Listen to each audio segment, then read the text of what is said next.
আউযুবিল্লাহি মিনাশ শাইতানির রাজিম। বিসমিল্লাহির রহমানির রহিম। মহান আল্লাহ পাকের কাছে লাখো কোটি শুকরিয়া জ্ঞাপন করছি। এই পবিত্র মাহে রমজানে আমরা ২৬তম রমজানে অবস্থান করছি।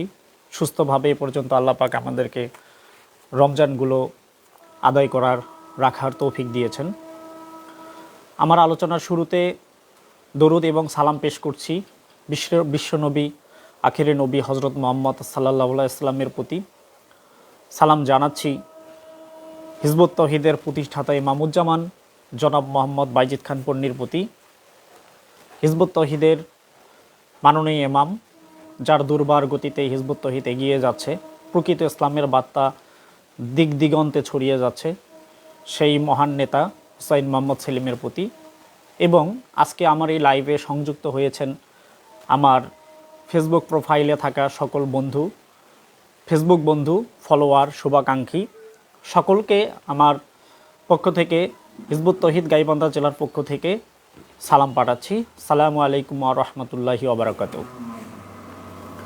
সম্মানিত দর্শক, আপনারা একটু আমাকে জানাবেন আমার সাউন্ড আপনারা আসলে ঠিকঠাক শুনতে পাচ্ছেন কি না। তো আপনারা একটু দুই একজন আমাকে কনফার্ম করলে আমি আমার মূল আলোচনায় যাব। আশা করি ইতিমধ্যে আপনারা ইফতারি সম্পূর্ণ করেছেন, সুস্থ আছেন। কে কোথা থেকে দেখছেন একটু অবগত করবেন, এবং আমার সাউন্ড ক্লিয়ার শোনা যাচ্ছে কিনা একটু দুই একজন আমাকে অবগত করুন।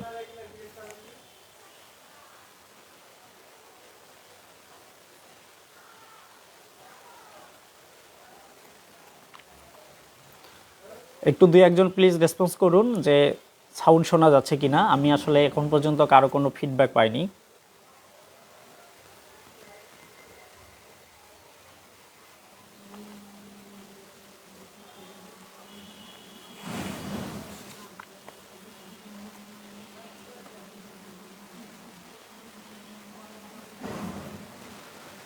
ফেসবুক বন্ধুদের দৃষ্টি আকর্ষণ করছি, আসলে আমার শব্দ শুনতে পাচ্ছেন কিনা কেউ একজন একটু রেসপন্স করলে ভালো হয়।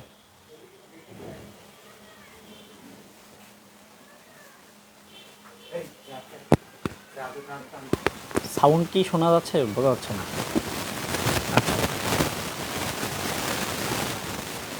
আচ্ছা, ঠিক আছে, দুই একজন রেসপন্স করেছেন, সাউন্ড শোনা যাচ্ছে, ধন্যবাদ। আপনারা জানেন আমি ইতিমধ্যে 2 দিন আগেই আমি আমার ফেসবুক পোস্ট দিয়েছিলাম। আজকে আমাদের আলোচনার বিষয়বস্তু হচ্ছে হিজবুত তৌহিদের লক্ষ্য ও উদ্দেশ্য। আপনারা জানেন যে দীর্ঘদিন থেকে আমরা একদল নিবেদিত কর্মী সারা বাংলাদেশে প্রকৃত ইসলামের আদর্শ প্রচার করে যাচ্ছি নিরলসভাবে, যার ফলশ্রুতিতে 2011 সালের শেষের দিকে বা 2012 সালের শুরুর দিকে গাইবান্ধা জেলায় হিজবুত তৌহিদের প্রচারণা ছড়িয়ে যায়, এবং সেই 2012 সালে গাইবান্ধায় প্রচারণার বদৌলতে আমরা হিজবুত তৌহিদের গাইবান্ধার একদল নিবেদিত কর্মী এই সাহচর্য পাই, প্রকৃত ইসলামের বার্তা বা আহ্বান পাই। এবং 2012 সালের পর থেকে গাইবান্ধা জেলায় আমরা হিজবুত তৌহিদের প্রকৃত মেসেজ বা হিজবুত তৌহিদের যে মেসেজ, সেটা আমাদের সামর্থ্যের মধ্য থেকে সর্বোচ্চ প্রচারণার চেষ্টা করে আসছি। তো দীর্ঘদিন থেকে বহু ঘাত প্রতিঘাতের মধ্য দিয়ে আমরা এগিয়ে যাচ্ছি। প্রথম দিকে যে প্রতিবন্ধকতা ছিল যে পৃথিবীতে এত দল গোষ্ঠী, তার মধ্য থেকে আবার নতুন কোন ইসলামী দল হিজবুত তৌহিদ, এটা আবার কি জিনিস, নানা জনের নানা মনে নানা রকম প্রশ্নের আবির্ভাব হয়, নানা মনে নানা রকম প্রশ্ন করতে থাকেন আমাদেরকে। আমরা এগুলো বহু ফেস করেছি, বহু উত্তর দিয়েছি, যার ফলশ্রুতিতে আজকেও আমার এই লাইভে আসা। আপনারা জানেন যে দেশের একটা রাজনৈতিক প্রেক্ষাপট পরিবর্তন হয়েছে 5 আগস্টের মধ্য দিয়ে, এবং অনেক প্রশাসনিক, অনেক রাজনৈতিক নেতৃবর্গের রদবদল হয়েছে। দীর্ঘদিন যারা কথা বলতে পারেননি তারা আজকে সামনে চলে আসছেন। একটা আমূল পরিবর্তন, অনেক নতুন মানুষ মাঠে ময়দানে নেতৃত্ব দিচ্ছেন, অনেক ছাত্র সমন্বয়করা আসছেন। কাজে আমাদের সম্পর্কে নানাজনে নানা রকমের প্রশ্ন, নানা মনে নানা রকমের কৌতূহল রয়ে যায়। আমরা বিগত সময় থেকেই আমরা আমাদের প্রচারণা চালিয়ে আসছি, তার ধারাবাহিকতায় আমরা বর্তমানে এই প্রেক্ষাপটেও আমরা আমাদের আদর্শের প্রচার প্রচারণা করে আসছি। তো আমি মনে করলাম যে গাইবান্ধা জেলায় যেহেতু দীর্ঘদিন থেকে আমাদের একটা প্রচার প্রচারণা রয়েছে, নতুন নতুন মানুষ নেতৃত্বের জায়গায় আসছেন, মাঠে ময়দানে কথা বলছেন, কাজে সকলের কাছে বিষয়টা একটু পরিষ্কার করে দেওয়ার প্রয়োজনীয়তা অনুভব করলাম, যার ফলশ্রুতিতে আজকে আমার এই লাইভে আসা। আপনারা জানেন ইতিমধ্যে আমার বিষয়বস্তু আমি আমার পোস্টের মধ্য দিয়ে জানিয়ে দিয়েছি, হিজবুত তৌহিদের লক্ষ্য এবং উদ্দেশ্য। আসলে এই প্রসঙ্গে কথা বলতে গেলে হিজবুত তৌহিদের আলাদা করে নিজস্ব কোনো লক্ষ্য উদ্দেশ্য নাই। আল্লাহ তার রাসূল সাল্লাল্লাহু আলাইহি সাল্লামের মাধ্যমে সেই আরবে, যেহেতু রাসূল সাল্লাল্লাহু আলাইহি সাল্লাম আমাদের সর্বশেষ নবী, তিনি আমাদের জন্য যে আদর্শ, আল্লাহর পক্ষ থেকে যে নির্দেশনা, ইসলামের যে অমৃত বাণী, ইসলামের যে সুমহান বাণী, পৃথিবীর শেষ প্রান্ত পর্যন্ত, কিয়ামত পর্যন্ত যে বাণী অক্ষত থাকবে, সেই আদর্শ, সেই লক্ষ্য উদ্দেশ্য হিজবুত তৌহিদের লক্ষ্য উদ্দেশ্য। হিজবুত তৌহিদের আলাদা করে কোনো লক্ষ্য উদ্দেশ্য নাই। আল্লাহ রাসূল সাল্লাল্লাহু আলাইহি সাল্লামের মাধ্যমে যে আদর্শ পাঠিয়েছেন, রাসূলুল্লাহ সাল্লাল্লাহু আলাইহি সাল্লামকে যে লক্ষ্য এবং উদ্দেশ্য নিয়ে পৃথিবীটা পাঠিয়েছেন, আমরা রাসূলুল্লাহ সাল্লাল্লাহু আলাইহি সাল্লামের উম্মত হিসেবে ঠিক সেই কাজটি করে যাওয়ার জন্য প্রচার প্রচারণা করে যাচ্ছি। খুব সংক্ষেপে বললে হিজবুত তৌহিদের মূল লক্ষ্য এবং উদ্দেশ্য ঠিক এইটাই। এবার আমরা আসি একটু বিস্তারিত প্রসঙ্গে, যে পৃথিবীতে এত দল গোষ্ঠী থাকা সত্ত্বেও পৃথিবীতে আজ ধর্মের নামে, ইসলাম ধর্মের নামে বহু দল রয়েছে, রাজনৈতিক, অরাজনৈতিক, বিভিন্ন পীর মাশায়েখ, বিভিন্ন দরবার শরীফ, মাজার শরীফ, বিভিন্নজন বিভিন্নভাবে ইসলামের মেসেজ বা বাণীটাকে জনসাধারণে প্রচার করে আসছেন, যার ফলশ্রুতিতে বিভিন্ন ভিন্ন ভিন্ন মতাদর্শের ভিত্তিতে অসংখ্য দলগোষ্ঠীর সৃষ্টি হয়েছে। আমাদের দেশে ধর্মীয় বা ইসলাম ধর্মের রাজনৈতিক দলে রয়েছে অসংখ্য নিবন্ধিত রাজনৈতিক দল, ইসলামের নামেই কিন্তু ইসলামের নামে সবাই ভোট করছেন, আলাদা আলাদা রাজনৈতিক দল রয়েছেন। পীর মাশায়েখ, মাজার শরীফ শত শত হাজার হাজার আছেন, সবাই যার যার জায়গা থেকে ইসলামের কথা বলছেন। এখন প্রশ্ন হলো, এতগুলোর মধ্য থেকেও হিজবুত তৌহিদকে কেন আবার কথা বলতে হচ্ছে? হিজবুত তৌহিদ কোন কথা বলছে? হিজবুত তৌহিদেরই লক্ষ্য বা উদ্দেশ্য কি? তো দেখেন, এই বিষয়টা বুঝতে গেলে আমাদেরকে একটু সৃষ্টির শুরু থেকে আসতে হবে।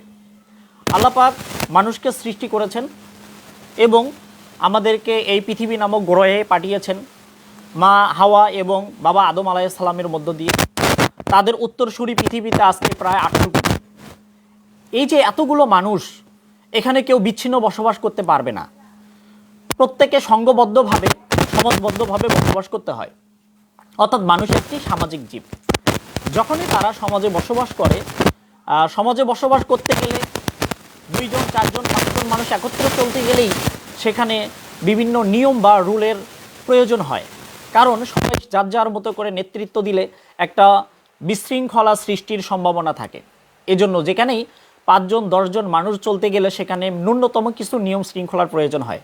সেখানে পৃথিবীতে এতগুলো মানুষ, তারা যখন চলাফেরা করবে, তারা এখানে জীবনযাপন করবে, জীবনযাপন চলাফেরা করতে গেলে এতগুলো মানুষের অবশ্যই কতগুলো নিয়ম শৃঙ্খলার প্রয়োজন আছে। এখন এই নিয়ম শৃঙ্খলাগুলো কী রকম হবে, কার হবে? যেমন আমাদের এই সামাজিক জীব হলেও আমাদের মধ্যে পরিবার ব্যবস্থা রয়েছে, আমাদের মধ্যে সামাজিক ব্যবস্থা রয়েছে, অর্থনৈতিক ব্যবস্থা রয়েছে, বিচার ব্যবস্থা রয়েছে, শিক্ষা ব্যবস্থা রয়েছে।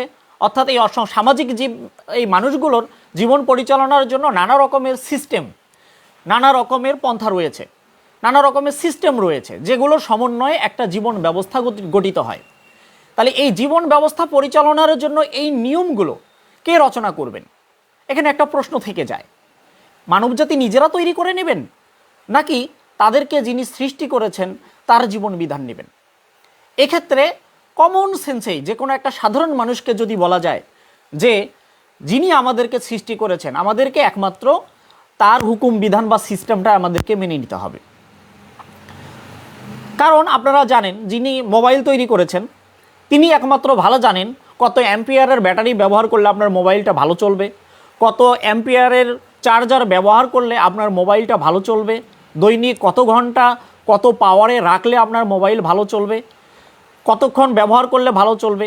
তাহলে এরকম একটা গাইডলাইন বা ম্যানুয়াল বই বিভিন্ন কোম্পানি কিন্তু দিয়ে দেয়। ঠিক একইভাবে ধরেন একটা মোটর সাইকেল, যে কোম্পানি মোটর সাইকেল তৈরি করে, আপনারা জানেন বাজাজ রয়েছে, আপনার টিভিএস রয়েছে, ইয়ামাহা রয়েছে, বিভিন্ন কোম্পানি, যে কোম্পানি যে মোটর সাইকেল তৈরি করেন সেই কোম্পানি কিন্তু ওই মোটর সাইকেলের একটা ম্যানুয়ালও দেন, যে আপনি কত ঘনত্বের আপনার মোবিল ব্যবহার করবেন বা ইঞ্জিন অয়েল ব্যবহার করবেন, আপনি পেট্রোল ব্যবহার করবেন না অকটেন ব্যবহার করবেন, কোনটা ব্যবহার করলে আপনার গাড়ি ভালো চলবে, এর একটা গাইডলাইন তারা দিয়ে দেয়। আপনি কত কিলোমিটার চালানোর পর আপনার ইঞ্জিন অয়েল চেঞ্জ করবেন, তারপরে আপনার টায়ার কত ঘনত্বের হইতে হবে, কত সাইজ হতে হবে। তার মানে ওই কোম্পানি ভালো জানেন যে কোন উপকরণটা কি পরিমাণ ব্যবহার করলে, কোন সিস্টেমটা কিভাবে ব্যবহার করলে এটা ভালো চলবে।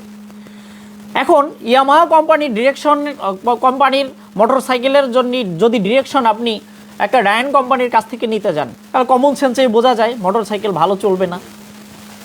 তাই এই মানব জাতিকে আল্লাহ পাক সৃষ্টি করলেন, বা আমাদের একজন সৃষ্টিকর্তা রয়েছেন মহান আল্লাহ রব্বুল আলামিন।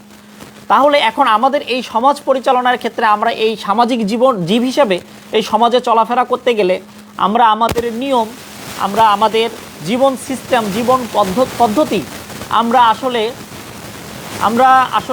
কারটা নিব?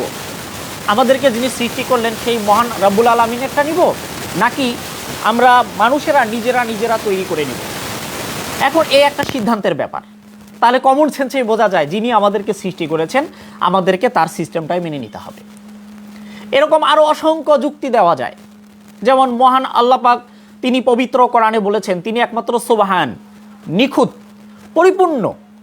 তিনি কিয়ামত পর্যন্ত জানেন কোন সময় কখন কী হবে, কোন সময়টা মানব জাতির জন্য মঙ্গলদায়ক, কোন সময়টা মানব জাতির জন্য উপকারী, কোন সময় কিভাবে জীবন পরিচালনা করলে আমরা শান্তিতে থাকতে পারবো, ফিতনা ফ্যাসাদ থেকে দূরে থাকতে পারবো, একমাত্র তিনি ভালো জানেন। এরপরে আমরা সময়ের ব্যাপারে জানি না, এখন থেকে 5 সেকেন্ড পর 2 মিনিট পর কি হবে একজন মানুষ এটা বলতে পারবে না। একটা মানুষের এটা সব থেকে বড় সীমাবদ্ধতা, কিন্তু সেক্ষেত্রে মহান আল্লাহ পাক জানেন। সময়ের ব্যাপারে তিনি জানেন, তিনি গায়েবের খবর রাখেন, মানুষ এটা রাখতে পারেন না। মানুষের বড় সীমাবদ্ধতা হচ্ছে তাদের দৃষ্টি শুধু সম্মুখ দিকে দেখবে, তার পিছনে কি হয়ে যাচ্ছে এটা তার দেখার মতো সক্ষমতা নাই। এরকম আমি যদি মানুষের সীমাবদ্ধতার কথা বলি, বহু সীমাবদ্ধতার আছে। একজন মানুষ বড়জোর কতদিন বেঁচে থাকতে পারবে, যেখানে আল্লাহ পাক মানুষের একটা নির্ধারিত আয়ু নির্ধারণ করে দিয়েছেন।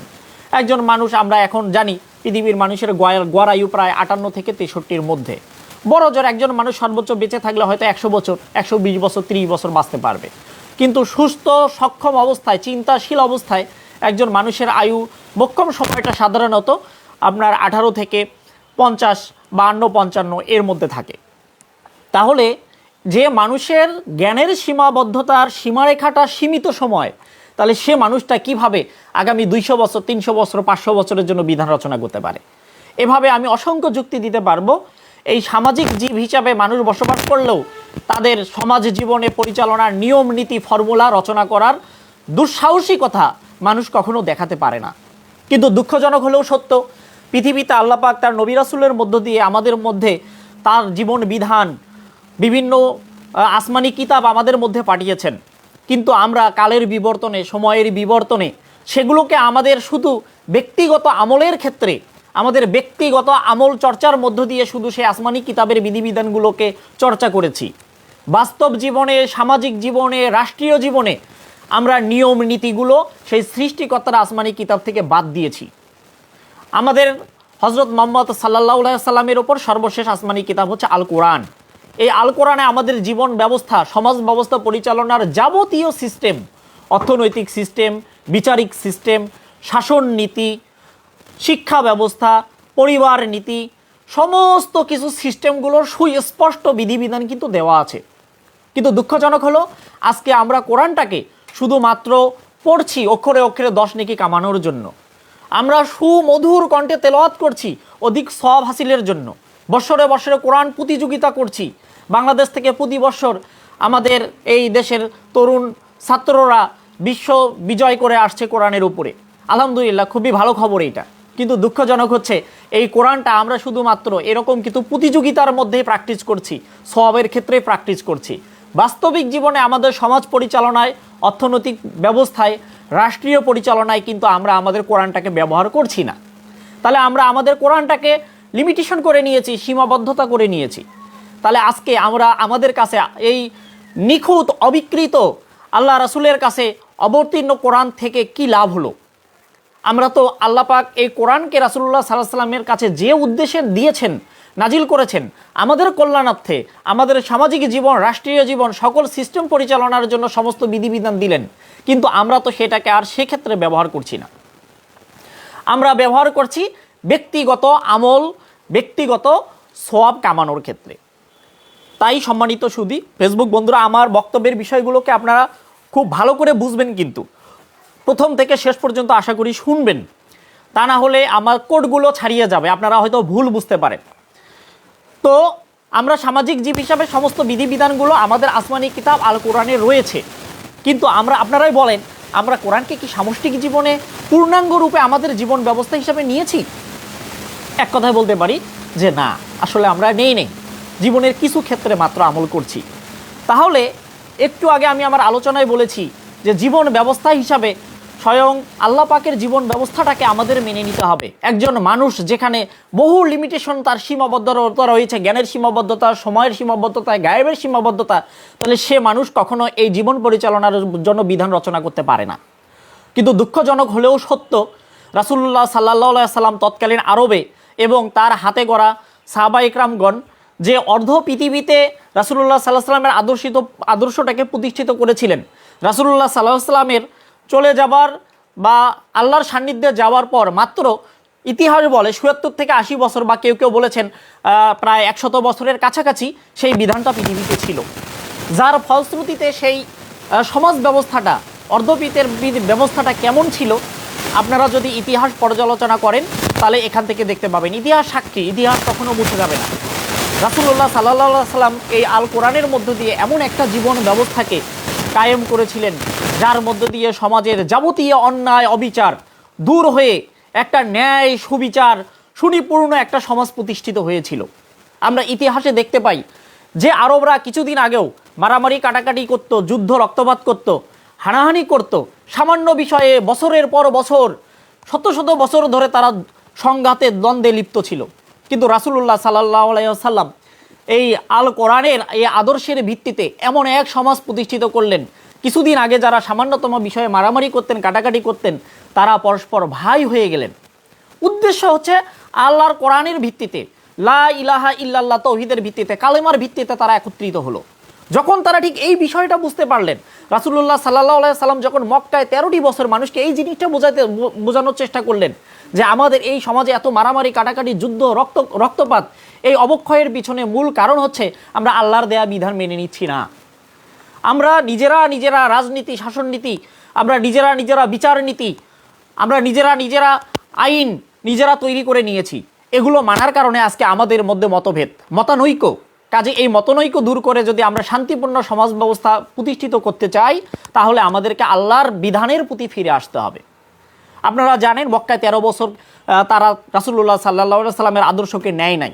তিনি যখন হিজরত করলেন, হিজরত করে যখন, একটু কথা না বললেই নয়, রাসূলুল্লাহ সাল্লাল্লাহু আলাইহি সাল্লাম এই প্রকৃত সত্যের আদর্শ যখন প্রচার করছেন, তখন কিন্তু মক্কার লোকেরা নানাভাবে রাসূলুল্লাহ সাল্লাল্লাহু আলাইহি সাল্লামকে নির্যাতন করেছেন, নানা রকমভাবে অপবাদ দিয়েছেন, নতুন ধর্মের প্রবর্তক হিসাবে আখ্যা দিয়েছেন, পাগল বলেছেন, জাদুকর বলেছেন।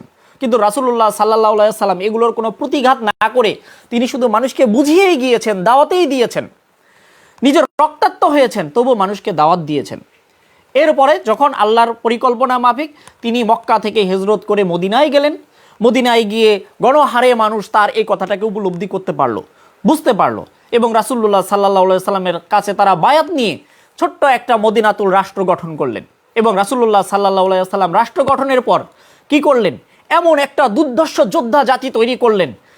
তিনি জানেন কিছু কিছু গোত্র আছে, জাতি আছে যারা সহজ কথায় শুনবে না, কারণ ততদিনে রাসূলুল্লাহ সাল্লাল্লাহু আলাইহি সাল্লামের একটা রাষ্ট্র তৈরি হয়ে গেছে। যতদিন তার রাষ্ট্র হয়নি, মদিনায় ছিলেন, সাধারণ মানুষ ছিলেন, তখন শুধু মানুষকে সর্বাত্মকভাবে বুঝিয়ে গিয়েছেন। কিন্তু যখন তার রাষ্ট্র গঠন হলো, তখন এই রাষ্ট্রের জন্য যাবতীয় যে উপাদানগুলো দরকার, একটা সামরিক নীতি দরকার, সেনাবাহিনী দরকার, বিচার ব্যবস্থা দরকার, সমস্ত কিছু তিনি আল কোরআন দিয়ে পরিচালিত করলেন। ইতিহাস বলে মদিনায় কোনো রকমের কোনো অপরাধ সংগঠিত হওয়ার ঘটনা দেখা যায়নি। বছরের পর বছর আল্লাহ রাসূল সাল্লাল্লাহু আলাইহি সাল্লামের এই শাসন ব্যবস্থা প্রতিষ্ঠিত হওয়ার পর আদালতে বছরের পর বছর কোনো মামলা মোকদ্দমা আসে নাই, এমন একটা সমাজ ব্যবস্থা তৈরি হয়েছিল। একদিন রাসূলুল্লাহ সাল্লাল্লাহু আলাইহি ওয়াসাল্লাম মসজিদে নববীতে হেলান দিয়ে বসে আছেন। সেই সময় ছিল চারপাশে গোত্রগুলোর মধ্যে অনেক মারামারি হানাহানি, এবং মদিনাও তাদের আক্রমণের শঙ্কার বাইরে ছিলেন না। এক সাহাবা ইকরাম এসে রাসূলুল্লাহ সাল্লাল্লাহু আলাইহি ওয়াসাল্লামকে বললেন, ইয়া রাসূলুল্লাহ, চারপাশে এত অত্যাচার নির্যাতন ষড়যন্ত্ররা ভালো লাগে না, আপনি আল্লাহর কাছে দোয়া করে দিন এরা ধ্বংস হয়ে যাক। রাসূলুল্লাহ সাল্লাল্লাহু আলাইহি ওয়াসাল্লাম তার এই কথা শুনে উঠে দাঁড়ালেন। তুমি কি বললে? আমি ধ্বংস করার দাওয়াত দিব? তুমি শুনে রাখো, খুব অদূর ভবিষ্যতে, খুব নিকটতম সময়ে এমন এক সময় আসছে, একজন সুন্দরী নারী স্বর্ণ অলংকার পরিহিত অবস্থায় সানা থেকে হাদরামাউত পর্যন্ত কয়েক শত মাইল হেঁটে যাবে, তার অন্তরে আল্লাহ এবং বন্য জীবজন্তুর ভয় ছাড়া আর কোনো ভয় কাজ করবে না। তাহলে এখানে সম্মানিত সুধী, সুপ্রিয় ফেসবুক বন্ধুরা, একটু খেয়াল করুন রাসূলুল্লাহ সাল্লাল্লাহু আলাইহি ওয়াসাল্লাম কোন উদাহরণ দিলেন। একজন সুন্দরী নারী স্বর্ণ অলংকার পরিহিত অবস্থায় মাইলকে মাইল পথ হাঁটবে। তাহলে কেমন একটা সমাজ ব্যবস্থা প্রতিষ্ঠিত হওয়ার ইঙ্গিত দিলেন আল্লাহ রাসূল সাল্লাল্লাহু আলাইহি ওয়াসাল্লাম। এই আল কোরআন ভিত্তিক এমন একটা সমাজ ব্যবস্থা প্রতিষ্ঠিত হওয়ার ইঙ্গিত দিলেন, যেখানে একজন সুন্দরী নারী স্বর্ণ অলংকার পরে যাবে। সুন্দরী নারী, তার প্রতি তো যুবকদের স্বভাবত আকর্ষণ থাকে, কিন্তু এটা থাকবে না। কতটা নিরাপত্তা হলে এরকম একটা সমাজ ব্যবস্থা হতে পারে? তার গায়ে স্বর্ণ অলংকার থাকবে। সে সময়ের প্রধান পেশা ছিল ডাকাতি, তাহলে স্বর্ণ অলংকার পরিহিত অবস্থায় থাকবে, কিন্তু তাদের মনে কোনো ডাকাতির আশঙ্কা তৈরি হবে না। তাহলে একটা সমাজ ব্যবস্থা কতটুকু নিরাপদ হলে, কতটুকু সুখ স্বাচ্ছন্দ্যময় হলে এরকম ব্যবস্থা তৈরি হয়।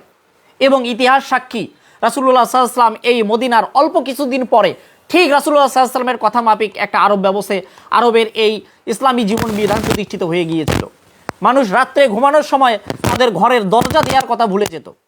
কেন? চুরি ডাকাতির কোনো আশঙ্কা নাই। রাসূলুল্লাহ সাল্লাল্লাহু আলাইহি ওয়াসাল্লামের কথা অক্ষরে অক্ষরে মিলে গেল।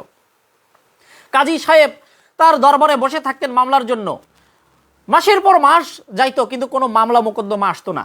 কারণ রাসূলুল্লাহ সাল্লাল্লাহু আলাইহি ওয়াসাল্লাম মসজিদ ভিত্তিক একটা শাসন ব্যবস্থা কায়েম করেছিলেন, যেখানে এক সপ্তাহে যত ঝামেলা পরের সপ্তাহে মসজিদে ফয়সালা করে দিতেন ইমাম সাহেব। ইমাম সাহেব জাকাত আদায় করতেন, ঈদের সময় ফেতরা কালেকশন করতেন, গরিব দুঃখী অসহায়দের মধ্যে এগুলো বিলি বন্টন করে দিতেন। এই রাষ্ট্রের অসংখ্য কাজ করতে হতো ইমাম সাহেবকে, এই জন্য তাকে রাষ্ট্রের পক্ষ থেকে ভাতা প্রদান করা হইতো। রাসূলুল্লাহ সাল্লাল্লাহু আলাইহি ওয়াসাল্লামের ইসলামী শাসন ব্যবস্থাটা কেমন ছিল একটু সংক্ষেপে বোঝার চেষ্টা করেন। আমার এই আলোচনাটুকু পরে আপনারা বুঝতে পারবেন হিজবুত তৌহিদের মূল লক্ষ্য উদ্দেশ্যটা কি। আজকে আমি যে কথাগুলো বলছি সম্মানিত বন্ধুরা, এগুলো কিন্তু কোনো অলিক কথা নয়, এগুলো ইতিহাস, আপনাদের অজানা থাকতে পারে, আপনারা শুনে নিয়েন। আসলে দুঃখজনক হলেও সত্য, রাসূলুল্লাহ সাল্লাল্লাহু আলাইহি ওয়াসাল্লামের এই প্রতিষ্ঠিত সমাজ ব্যবস্থার কথা, গল্প কাহিনী খুব কমই শোনানো হয়। আমাদেরকে শোনানো হয় নিজেদের মন গড়া বহু কেচ্চা কাহিনী, যেগুলো কোরআন এবং হাদিসের সাথে সম্পূর্ণ বৈসাদৃশ্যপূর্ণ। যা হোক, আমি আমার আলোচনায় আসি। তাহলে রাসূলুল্লাহ সাল্লাল্লাহু আলাইহি ওয়াসাল্লাম কেমন একটা সমাজ ব্যবস্থা তৈরি করেছিলেন, ইতিহাস সাক্ষী। তাহলে এই রকম একটা সমাজ ব্যবস্থা রাসূলুল্লাহ সাল্লাল্লাহু আলাইহি ওয়াসাল্লাম তৈরি করলেন, আমাদের মনে কি উদয় হয় না, স্বপ্ন জাগে না এরকম সমাজ ব্যবস্থা আমরা একটা তৈরি করি? আমরা নিজেদেরকে রাসূলুল্লাহ সাল্লাল্লাহু আলাইহি ওয়াসাল্লামের সেই উম্মতি দাবি করি। আমাদের কাছে এই আল্লাহর কোরআন এই আল্লাহর বিধান এখনো রয়েছে, আমাদের প্রত্যেকের ঘরে ঘরে রয়েছে, প্রত্যেকের হাতে হাতে মোবাইলে রয়েছে, কিন্তু বিধানটাকে শুধু আমরা সাথে নিয়ে ঘুরে বেড়াচ্ছি। আমরা এত বই পুস্তক পড়ি, এত বইয়ের আমরা এলেম জ্ঞান হাসিল করেছি, পবিত্র কোরআনকে কতবার পড়েছি আমরা, কোরআনের আয়াতগুলোকে প্রথম থেকে শেষ পর্যন্ত বঙ্গানুবাদ সহ কতজন পড়েছি। আপনারা প্রত্যেকে বুঝতে পারবেন আমার এই প্রশ্ন শোনার পর কতজনের মনে অজান্তে প্রশ্ন তৈরি হবে, হায় হায়, সত্যি কথা তো পড়ি নাই। তাহলে আল কোরআন, আল্লাহর বিধান, এইটাকে আমরা আমাদের সমাজের জীবনে প্রতিষ্ঠার ব্যাপারে চিন্তা করছি না। তাহলে আমি রাসূলুল্লাহ সাল্লাল্লাহু আলাইহি সাল্লামের যে সমাজ ব্যবস্থার কথা বললাম, আজকে কি আমাদের এই সমাজ ব্যবস্থা এরকম হওয়ার কথা নয়? অবশ্যই এরকম হওয়ার কথা, কিন্তু আজকে আমাদের এই সমাজের চারপাশে আপনি তাকায় দেখেন, আমাদের পরিবার ব্যবস্থার দিকে তাকায় দেখেন, সামাজিক ব্যবস্থার দিকে তাকায় দেখেন, আমাদের অর্থনৈতিক সিস্টেমের দিকে তাকায় দেখেন, রাষ্ট্রীয় সিস্টেমের প্রতি তাকায় দেখেন, বাংলাদেশের সংবিধানের দিকে তাকায় দেখেন। আল কোরআনকে জীবনের কোন জায়গায় ব্যবহার করছি আমরা? কোন জায়গায় ব্যবহার করছি? পৃথিবীতে এত এত ইসলামিক দল গোষ্ঠী, এত এত পীর মাশায়েখ, এত এত মাজার, এত এত খানকা, এত এত মসজিদ মাদ্রাসা, এত এত মুফতি মাওলানা মুহাদ্দিস, এত এত হাফেজে কোরআন, তাহলে তারা কি করছেন?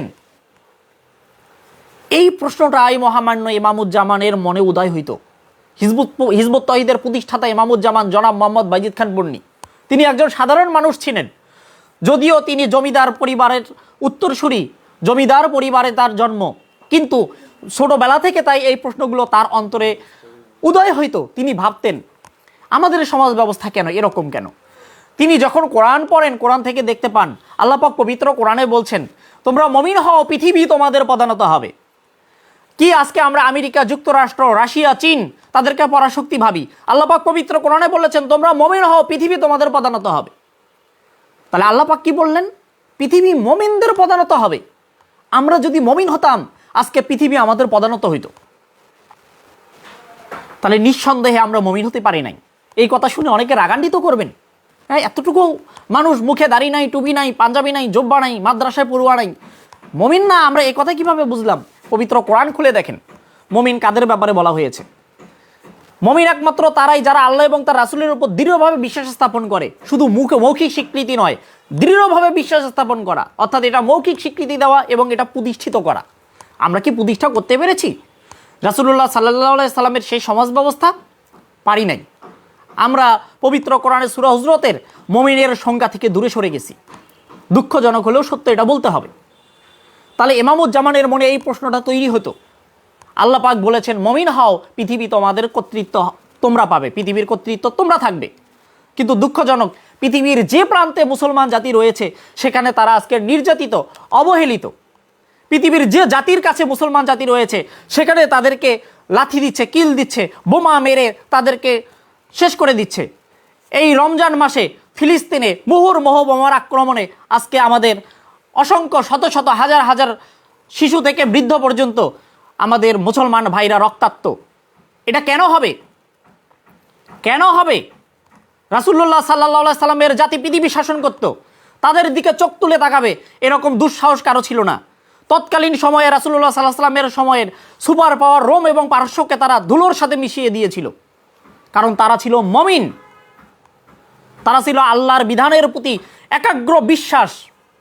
আজকে আমাদের এই মুসলিম জাতির মধ্যে সেই বিশ্বাস উঠে গেছে। যখন আমরা সাধারণ মানুষের কাছে এই কথাগুলো বলতে যাই, আশ্চর্য হয়ে বলে তারা আমাদেরকে, এটা কি সম্ভব এখনকার সময়ে? হাস্যকর কথা। কেন সম্ভব নয়? তাহলে নিজেদেরকে রাসূলের উম্মত পরিচয় কেন দেন? আজকে হিজবুত তহিদ যখন এই প্রশ্নগুলো তোলে তখন তারা আমাদেরকে উল্টো ট্যাগ লাগায় দেন আমরা ইসলামের বিরুদ্ধে কথা বলতেছি। আপনারা সাক্ষী যারা আমার লাইভ দেখতেছেন, বলেন আমি কোনো কথা ইসলাম বিরোধী বলেছি? বরং আমি নিগুড় এমন এক সত্য ইতিহাস হিজবুত তহিদের মাধ্যমে যা পেয়েছি তা আপনাদের সামনে বলছি। মানব জাতির এই দুর্দশার কারণ, এই দুর্দশা থেকে মুক্তির কারণ। কাজী ভাই আপনারা একটা কমেন্ট করার আগে 10 বার ভাবুন। যারা এই মানব জাতিকে মুক্তির জন্য বেরিয়ে এসেছে, যারা মানব জাতিকে তাদের হারিয়ে যাওয়া গৌরব ঐতিহ্যকে ফিরিয়ে দেওয়ার জন্য কাজ করছে, যারা মানব জাতিকে তার দেহের মধ্যে থাকা রোগগুলোকে ধরিয়ে দিচ্ছে, এই রোগ থেকে মুক্তির উপায় বলে দিচ্ছে, আপনারা তাদেরকে নানা রকমের ট্যাগ দিচ্ছেন, অপবাদ দিচ্ছেন, অপপ্রচার করছেন, মানুষকে ভুলভাল বলিয়ে আমাদের বাড়িঘর আক্রমণ করছেন। আল্লাহ সব দেখছেন, মনে রাখবেন। আল্লাহ পাক আমার মনের খবরও জানেন, আপনার মনের খবরও জানেন। আল্লাহ পাক কখনো সত্যের প্রতিঘাত করা ব্যক্তিকে ছাড় দেবেন না, এটা মনে রাখেন। কাজে আগে কোরআন পড়ুন। আমরা আল্লাহর এই বিধান প্রতিষ্ঠার চেষ্টা করছি। আমি যে কথা বলছিলাম, পৃথিবীতে আজকে মুসলিমরা এত নির্যাতিত কেন? যে জাতির কাছে আছে তারাই ফুটবলের মতো লাথি দিচ্ছে। পৃথিবীর কোন মুসলিম রাষ্ট্রটা নিরাপদ রয়েছে দেখান। ইরাক, ইরান, চেচনিয়া, বসনিয়া, ফিলিস্তিন, ফিলিপাইন এগুলো বহু আগে, এখন একেবারে কিচ্ছু নাই, নিঃস্ব। তারাও আজকে এখন পরাশক্তি রাষ্ট্রগুলো দাসত্ব করতে বাধ্য হয়েছে। তা না হলে তাদেরকে শেষ করে দেয়, অস্তিত্ব থাকে না। আজকে ফিলিস্তিন হয়েছে, আগামীতে বাংলাদেশে যে প্রেক্ষাপট শুরু হয়েছে, চারিদিকে যে অস্থিরতা, যে অসঙ্গতি, আল্লাহ না করুক খুব শীঘ্রই বাংলাদেশও সেই পানে ধাবিত হচ্ছে। কাজে সম্মানিত মুসলিম উম্মত, রাসূলুল্লাহ সাল্লাল্লাহু আলাইহি ওয়াসাল্লামের উম্মত পরিচয় বহনকারী মুসলিম ভাই ও বোনেরা, সকলে আমাদের কথাগুলো বিবেচনা করুন, হিজবুত তহিদের কথাগুলো বিবেচনা করুন। আমাদের আলাদা কোনো লক্ষ্য উদ্দেশ্য নাই। ঠিক রাসূলুল্লাহ সাল্লাল্লাহু আলাইহি ওয়াসাল্লাম আল কোরআন দিয়ে যে সমাজ ব্যবস্থা প্রতিষ্ঠিত করার জন্য এসেছিলেন, হিজবুত তহিদের লক্ষ্য উদ্দেশ্য ঠিক এটাই। এর ভিন্ন কোনো অভিপ্রায় নাই আমাদের। ভালো করে বুঝুন। বোঝার সমস্যা হলে আমাদেরকে প্রশ্ন করুন, জিজ্ঞাসা করুন, আমরা আমাদের যথাসাধ্য উত্তর দেওয়ার চেষ্টা করব। কোরআন এবং হাদিস পরিপন্থী যদি কোনো ব্যাখ্যা দাঁড় করি, কোনো কথা বলি, আপনারা বলবেন আমরা তওবা করব, শুধরাবো। কিন্তু যা আল্লাহর কোরআন এবং হাদিস থেকে, সহিহ হাদিস থেকে যেটা শক্ত দলিল, এর ব্যাপারে আমরা কখনো আপোষ করব না, সেটা যে ব্যাপারেই হোক।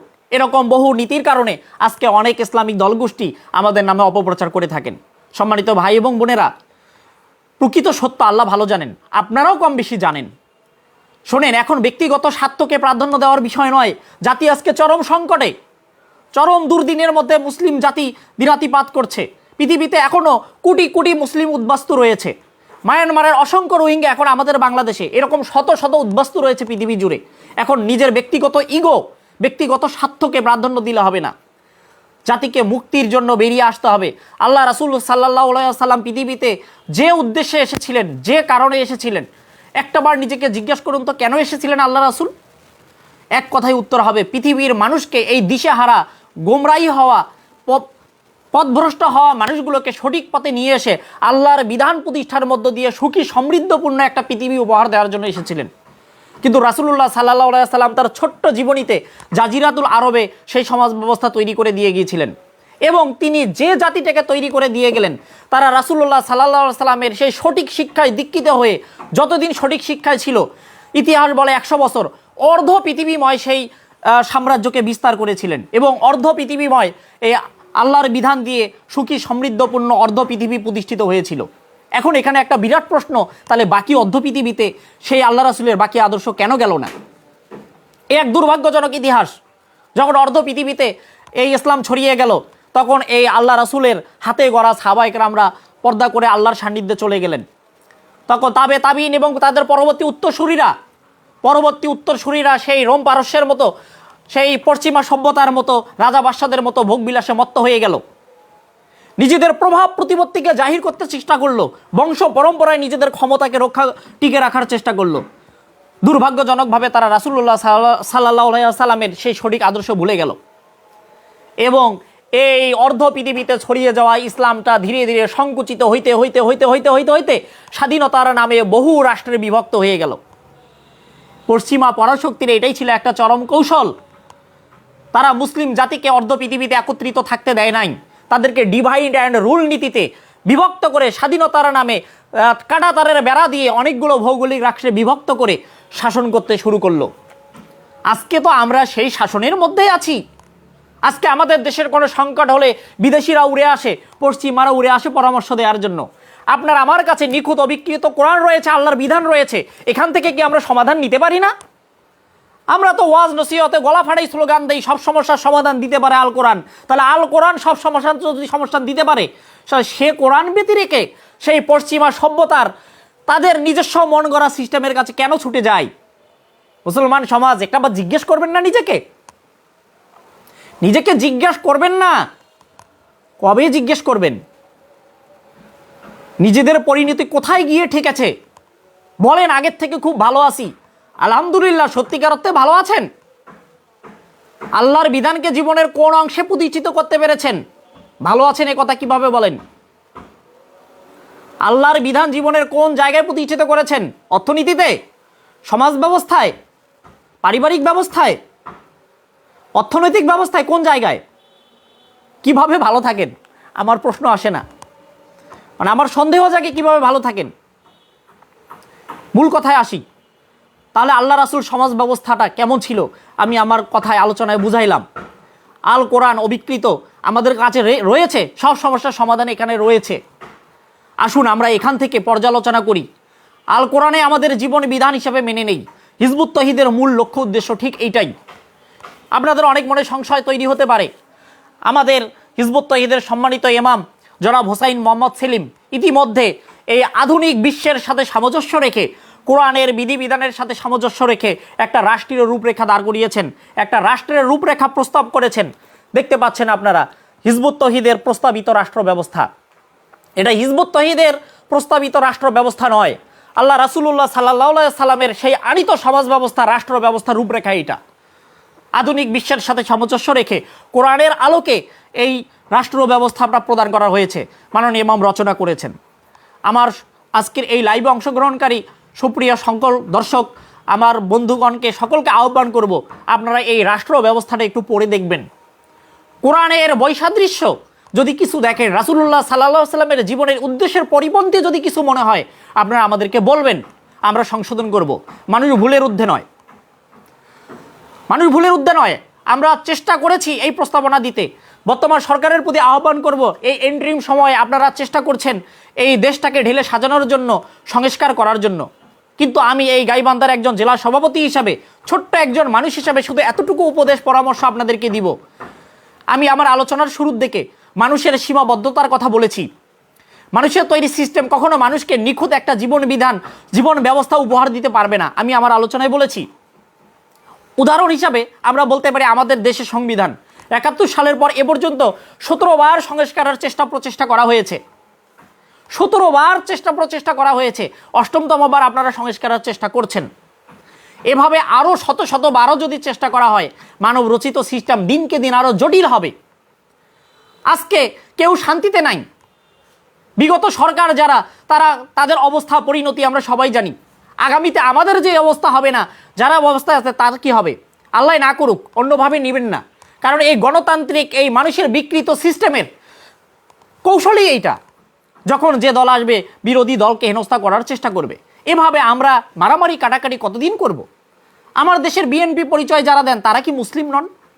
যারা জামাত শিবিরের পরিচয় দেন তারা কি মুসলিম নন? যারা চরমনায়ের ভাইরা আছেন তারা কি মুসলিম নন?